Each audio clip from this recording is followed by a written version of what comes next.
after I got off the boat, I went to the Red Museum. I was very excited. I was very excited because I had heard about it. Alexa specifically wanted me to go. A resident Serb, Alexa, who's currently occupying my house. He was also wondering what the Croatian attitude towards Tito is. So Tito is Croatian.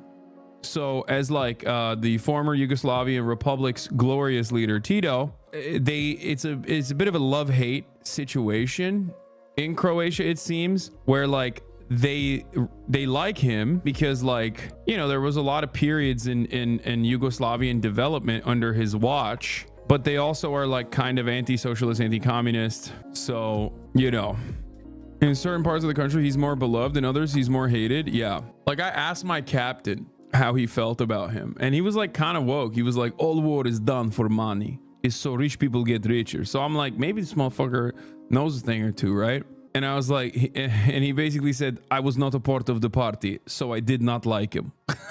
That's what he said, which is cool. I mean, he wasn't like, I fucking hate him, he's socialist piece of shit. But he basically was like, he basically said, I was not a part of the party, so I did not like him.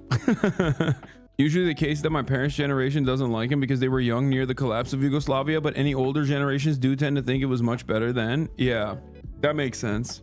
I still, you know, I still enjoyed it. There was a Yugo there, which was sick. No, not Yugopnik, Yugo, which is Yugoslavian car that they made. It's like a Lada. What's the attitude towards Tito from modern leftists? I mean, it's mixed. It depends. If you're like a Stalinist, you consider him to be a filthy revisionist, and you think that his like anti-centralization initiatives were unironically what led to the demise of like Yugoslavia or whatever. Overall, he is definitely liked a lot by Western leftists for sure. He's seen as like a Euro communist almost. I'm an archaeologist who worked on partisan heritage in Croatia and also on a Ustazi camp. I hope you liked Red Museum. No way. I did. I liked it. I loved it, actually. It was so sick because like it's basically a slice of life of like, you know, socialist Yugoslavia. They have these like, there's just like a living room basically filled with all of this stuff. Like there's a medicine cabinet, and it shows that like Yugoslavia had a novel chemical compound invention, like novel chemical compound discovery, azithromycin, the medication you use for gonorrhea, which Pfizer basically sells to the rest of the world. Like that was discovered in Yugoslavia. You know, it was pretty cool. I didn't know that. They have that kind of stuff. I learned about how they saw Coca-Cola and were like, we need to immediately make our own shit. Kokta. Yeah, Kokta. They were like, Coca-Cola is very nice, we need to make our own. It's Kokta, which was cool. They had Lenin and Stalin. Here is him when he got arrested with the Giga Chad jawline.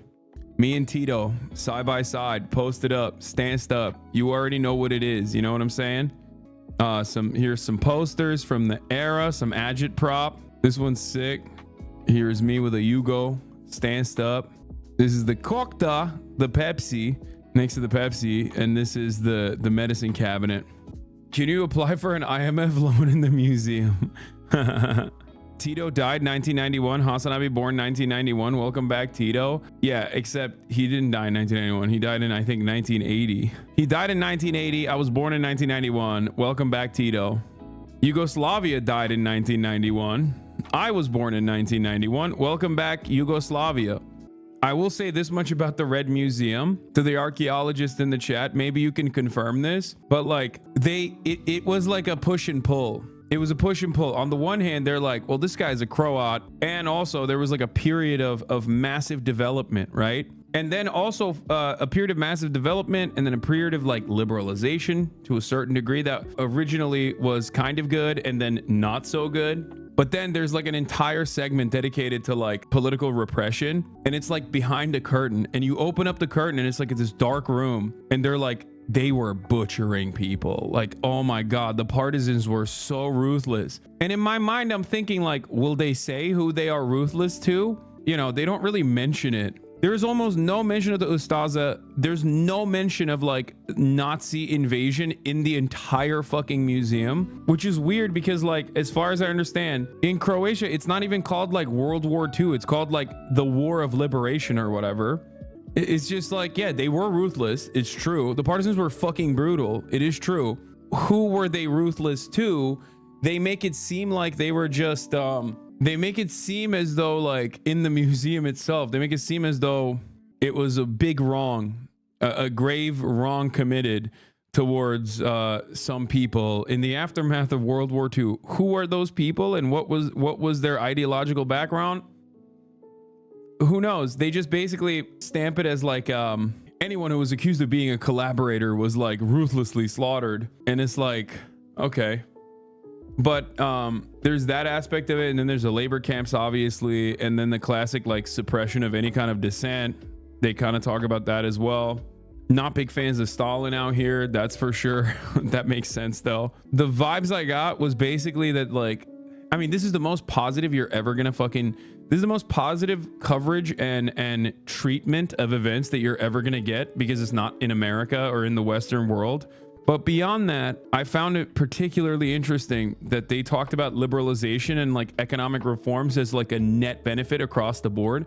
Like decentralization aside, Yugoslavian socialism being a completely separate concept, not a separate concept, but like a separate mechanism to achieve socialism is one thing, right? Like market socialism. Having said that, beyond that, I did feel like they mostly talked about like Western allegiances being a great benefit to Yugoslavia, which it was, as long as you're talking about money, but also it simultaneously led to like the 80s economic downturn. They briefly mention it, but there's like, wow, there's a lot of unemployment. I don't know why that's happening as the privatization is occurring. I thought it was very cool that like privatization was completely banned, like private businesses were completely banned. The first ever private business, they gave an allocation to businesses with 3 employees. They were like, you can only have a private business if you have 3 employees, right? Small businesses. 1988 was the first time Yugoslavia had a private business. But yeah, the agrarian reforms, they talk about that a lot as well, which I thought was cool. 1988 was also the first year women in the US could get a business loan without a man. I mean, 1946 is like when women had full rights and full equality in Yugoslavia. They were kind of fucking lapping the Western world on that shit, which is really funny because I'm at the museum and I'm listening to what like other people's criticisms are, I guess, because like a lot of the people that enter the museum are like, I suspect academics, but like, you know, Westerners with like not exactly the fondest opinion of socialism. So this like older lady was telling her daughter like, of course there were no women in positions of power, it's all men. And I was like white knuckling. I just wanted, so I didn't say anything. I didn't want to be like, International Women's Day is literally a communist product. Okay, there are famous revolutionary figures that are women. Okay, women played a very important role in both the USSR, but across the board in every socialist nation. Socialist and communist countries were literally ahead of Western nations in terms of like giving autonomy and equality to women and constitutionally protecting said equality. And I didn't say anything. I shut the fuck up. All I'm saying is she was wrong. And now I'm having shower conversations basically. And a really good thing is that the Yugoslavian legacy in Croatia is very wide education when it comes to art, history, and literature. Also, they teach you philosophy, logic, sociology, psychology in most good high schools.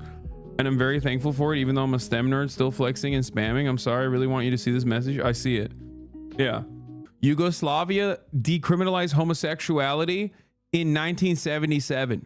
They had a sex ed program, I learned. It failed, but at least they tried. Yeah. Yugoslavia decriminalized homosexuality in 1977. Yeah, that's before homosexuality was even invented, dude. People didn't even know you could be gay back then. So, you know, Yugoslavia forever. Anyway,